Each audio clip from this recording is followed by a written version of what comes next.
Okay, so I'm pretty hyped. I know we just posted a video over the upcoming expansion here recently, but some of that stuff actually already was released, or there's more scheduled to be released in this new upcoming expansion scheduled now for Q4 of this year. Yes! Hell yeah! Hey, come on, baby! Come on! Yes! Come on!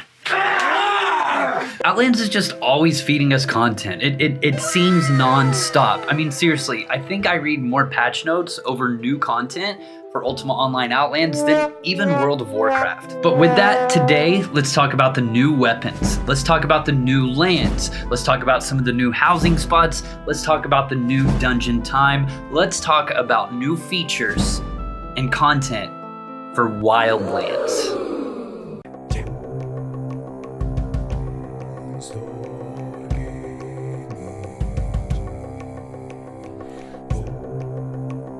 I really am just amazed at the level of detail some of these maps have to them. I think the image that is getting the most attention is the one here of Time Dungeon. Everyone loves to bring up the similarity of Diablo 2 to it. I'm super excited to drop some walls down and still there as well. I wonder if I could actually teleport from one side to the other. That'll be really fun, making super awesome escapes in. It looks like something high up in the sky, as here are clouds in the nearby sky, as well as the stairs seem to overlook other statues below. And knowing Eric, there will probably be multiple quests in the dungeon, as well as some crazy epic story behind it. Time seems to have many aspects to it, some of it possibly being a past scenario of where maybe Burnt Cove is now, probably hence the reason the dungeon is called Time, because there are some areas of the dungeon of past or future world lost in time, or maybe just because it's so massive that it's going to take till the end of time to even explore the entire place. I don't know. One way is for sure, it's huge. Sometimes they say huge. Not a bad one. Huge. Again though, I see here, this looks like the place the Drow and the Vile Guild took me to perform a ceremony of the Void. Who knows, maybe this is the Void they are always worshipping. You even have spacey and dark eerie broken dungeons with some form of black and white sparkling portal deep within what appears to be a large tree or possibly another darker, larger moon gate. There's definitely tons and tons of rich land to be explored in the Wildlands, and I, for one, am looking forward to seeing it firsthand. This also obviously means more housing spots, some which look to be in like a tropical land. Archeology was something I thought to be lots of fun in World of Warcraft. Looking for ancient ruins and bones, now Outlands is creating their own take on an archeology system. By collecting different bone fragments from across the land, you can create statues from them. Like, for instance, this demon. Looking at the picture, it seems there will be certain tools and maps required to complete these statues. Back on another server, I was in the process of collecting monster statues to make a museum. I look forward to seeing one, or maybe just doing something similar here on Outlands with all these different statues.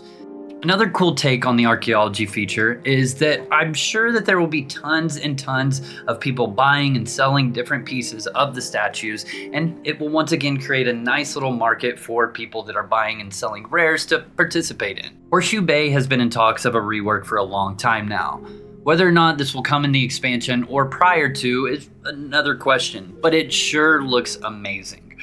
And honestly, Owen's map mapping skills have increased by tenfold since even Anchor's Rest, as this looks simply beautiful and will definitely be my hometown of choice.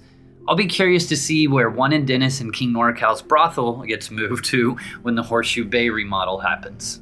One of the most anticipated features of the new expansion is new graphics for weapons. Shout out to Hayes, who has been hard at work creating new weapons and animations for them. Everything ranging from bows, daggers, epic two-handed mauls, and I'm gonna screw this word up, but Zweihanders, is that right? I don't know, the big swords from Braveheart.